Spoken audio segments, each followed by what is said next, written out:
the perfect stew that everyone in Ayetoro community craved for. The sun was already high over Ayetoro Street, one of those noisy corners in Ibadan. Traders shouted their prices, Okada men argued over change, and in the middle of it all stood Mama Sade's buka, a small wooden food joint painted in peeling yellow and red. By 7:30 a.m., her queue already stretched into the road. Both civil servants, bus drivers, even police officers all wait for their turn. Nobody wanted to miss Mama Sade's amala and ewedu. They said her stew entered the soul. Some joked that she cooked with love. Others swore that her food had something special inside. Inside the buka, Mama Sade, a thick woman in her late 40s, with a permanent sweat shine on her forehead. She stirred her pots like a conductor, leading a choir. Her movements were firm, deliberate, almost ritualistic. Her wrapper was always tied tightly under her stomach, and her voice carried authority. Bode, bring that pomo come here, Jare, she barked, pointing to a bucket beside the firewood stove. Yes, ma, her teenage boy assistant shouted, rushing to obey. Customers laughed and hailed her. Ah, Mama Sade, your hand is sweet, oh. Make we no lie, your ewedu dey carry anointing. She smiled. Na small grace of God, my people. If person do am well, food go sweet. But behind that smile, her eyes darted toward the back of the kitchen, a small locked cupboard where she kept her special touch. No one ever saw her open it, not even Bode. By 10 a.m., the crowd had tripled. The aroma of her food floated across the streets like perfume. Even people who had just eaten couldn't resist buying more. Her competitors, Mama Ibeji, Iyakudi, and others had started complaining. Na jazz she dey use? They whispered behind her back. Ordinary food no fit sweet like that. But Mama Sade never answered gossip. She just smiled, sold more, and went home every evening with her apron heavy with naira notes. Her husband, Baba Sade, had died 3 years ago. Some said it was stress, some said it was drink. She never remarried. Her only child, Sade, was grown and lived in Lagos. That night, when the market went quiet and the street light flickered weakly, she locked her buka gate and went inside. She washed her hands, tied her headscarf tighter, and reached for the key around her neck. Slowly, she went to unlock the small cupboard. The moment the door cracked open, she smiled. Inside the dark compartment was a small stainless bowl that was carefully covered and hidden. She started humming softly. She lifted the bowl, turned towards the fire, and began to prepare for the next day's meal. The meal that will once again make the whole of Ayetoro crave her cooking. The night breeze of Ibadan brushed softly against the zinc roof of Mama Sade's small apartment behind her buka. It was quiet now. The traders had gone home, the shouting had stopped, and only the sound of distant generators filled the darkness. Inside, a dim lantern sat on her kitchen table, throwing long shadows on the cracked walls. Mama Sade sat in front of it, rolling something small and dark between her fingers. Her expression was calm, focused, like someone handling treasure. On the table beside her was the stainless bowl she had taken from the cupboard. She removed the lid. Inside was a small mixture of herbs, oil, and strains of something that glimmered faintly under the light. She reached into her wrapper, untied the knot slowly, and whispered to herself, "If them know, nobody go chop again." Her tone wasn't fearful, it was proud. With practiced hands, she plucked a few short hairs from her lower body, dropped them into the mixture, and stirred with a wooden spoon. The smell that rose was strange, not offensive, but thick, heavy, and earthy, like something that belonged to the human body. To her, it was normal now. She had been doing it for years. She mixed it with palm oil, ground pepper, and secret seasoning she claimed came from her grandmother's recipe. When done, she sealed the bowl and set it aside. Tomorrow, she said softly, they go rush this stew again. By morning, Ayetoro was alive as always. The cries of hawkers, the blaring horns of danfos, and the rhythm of people chasing survivor. But nothing captured attention like the smell from Mama Sade's buka. At 7 a.m., she opened her wooden windows, and within minutes, customers began trooping in. The queue was longer than ever. Mama Sade, wetin you dey cook today? The smell don scatter my brain. She laughed. Na the same food wey una dey chop every day na. E no fit be the same thing. This one pass the normal one. Her spoon moved fast. Her face glowed with sweat and confidence. The stew bubbled, tickling in the pot, red, oily, and irresistible. Every spoonful had the same touch. Her secret addition, now thoroughly cooked and mixed in. People ate greedily, licking plates and ordering more. A man shouted from the corner, "If I no eat Mama Sade food, my day no dey complete." Everyone laughed. She smiled politely. Though inside, she felt something darker, satisfaction mixed with pride. Because she knew the truth, the reason people rushed her food had nothing to do with God or talent. Later that afternoon, her closest friend, Iyatiti, stopped by. She ran a small pepper shop beside the buka. Mama Sade, she said, fanning herself with a newspaper. Your customer plenty today, oh. Na so money go dey follow you. Mama Sade smiled, pretending to be humble. Na small grace of God. Iyatiti said, no be only grace, e get as your hand dey do the thing. People dey talk say your food sweet pass any other person for this Ibadan. Mama Sade eyes narrowed. Talk? Which kind talk? You know now, some say maybe you dey use charm. But me, I tell them say you too dey clean and careful. Na why e sweet. Mama Sade laughed loudly. Charm?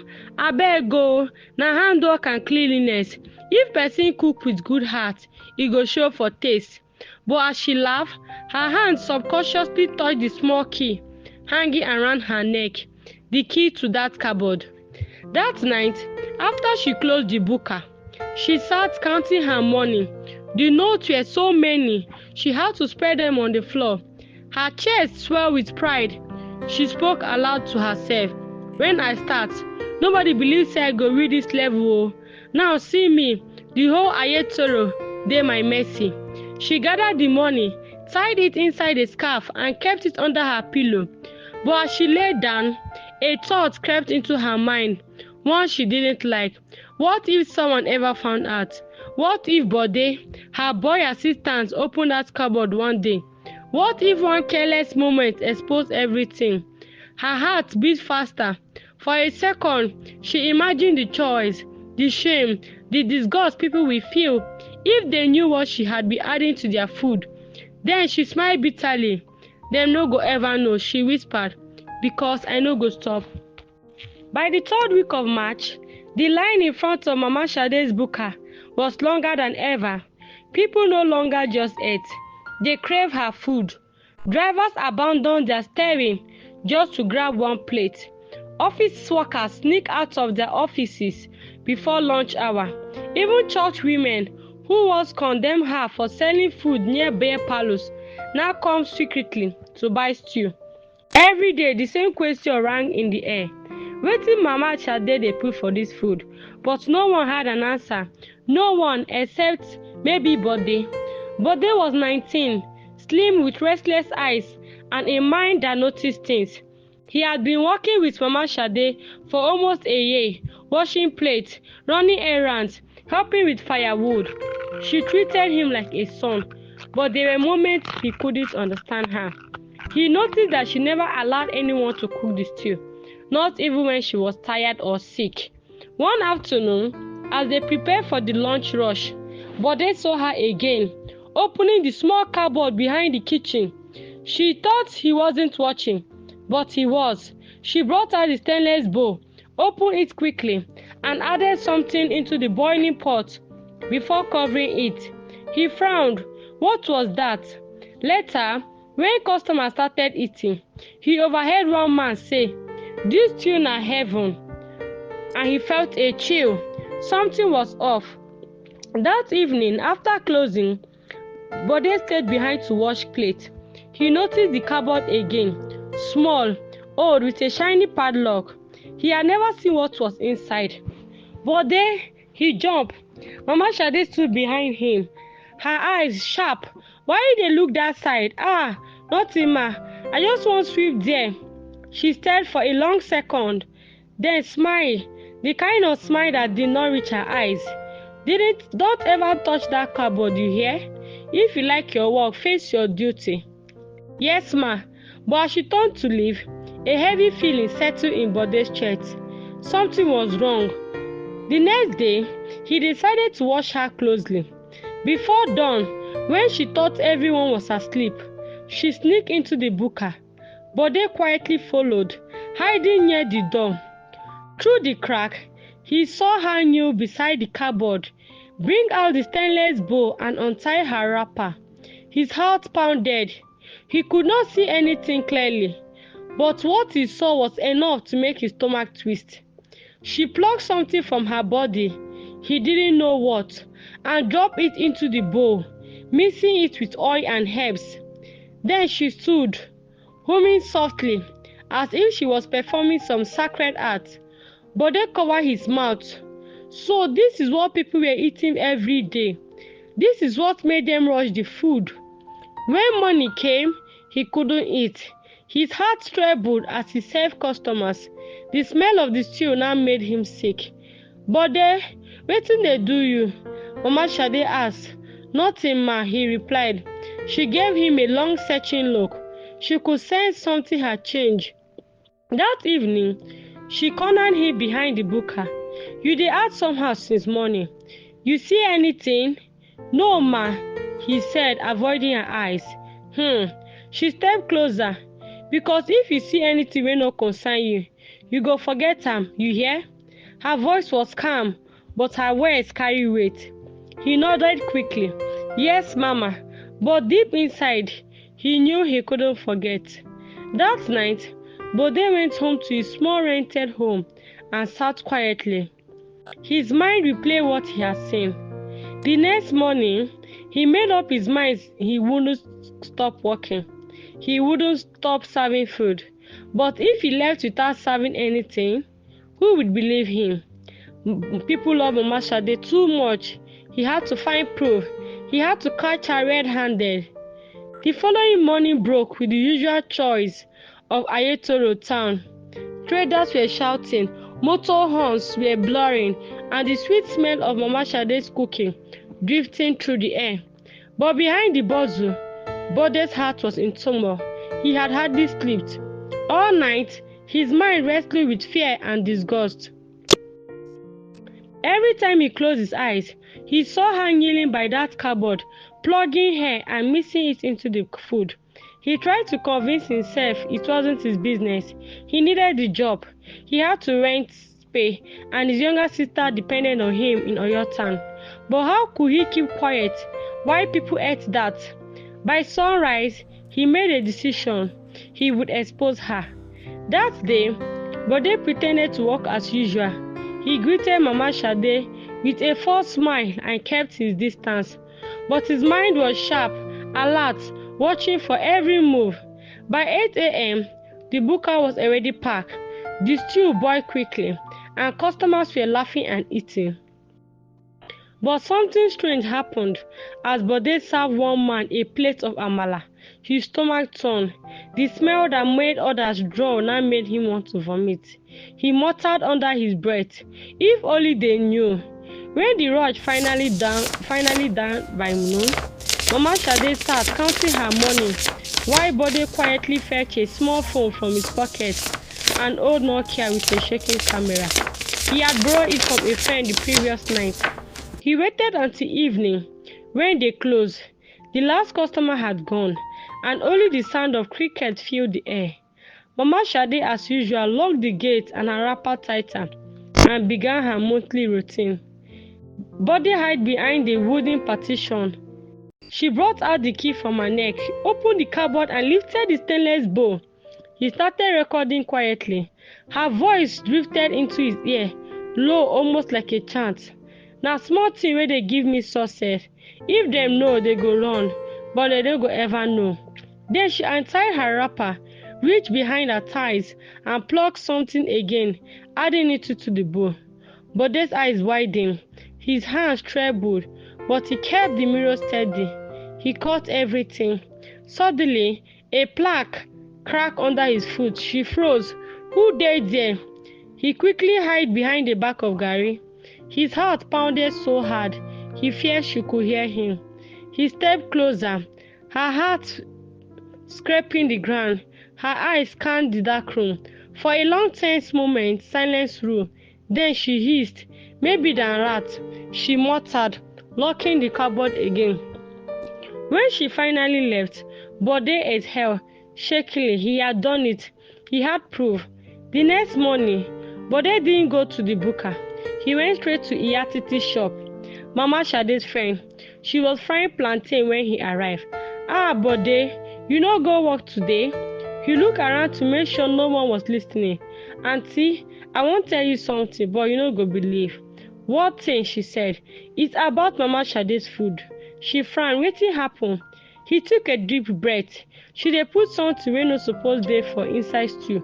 "Ah, wetin you mean?"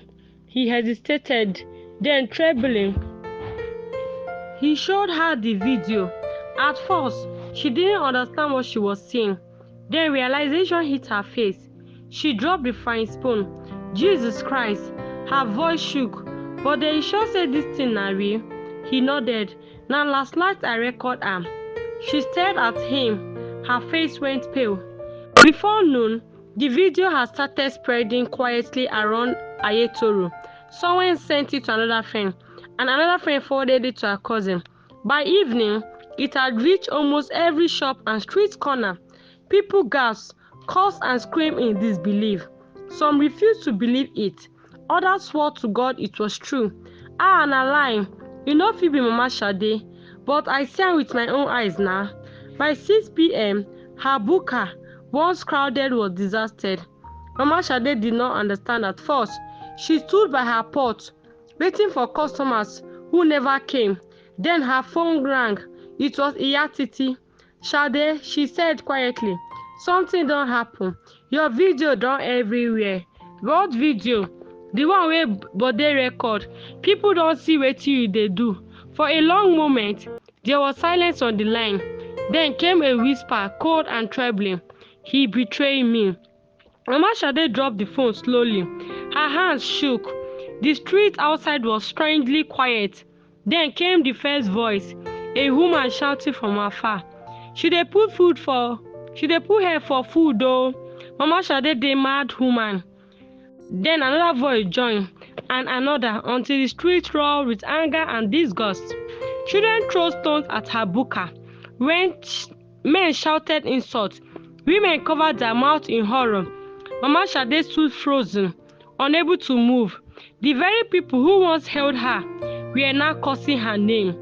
That night, she sat alone in the dark, tears on her face. Her world had fallen apart. She whispered to herself, "I just want to make my food sweet. I no mean harm." But the voices outside kept growing louder. "Shame, abomination, God will punish you." The same people who once said her stew carried anointing now said it carried madness. The sun had not yet risen over Ayetoro Street, but the whole neighborhood was already awake. The once beloved Mama Shade now sat abandoned. Her wooden tables were overturned. Her signboard were torn off. Stray dogs sniffed around her spilled stew on the ground. The same food people used to fight for just 2 days ago.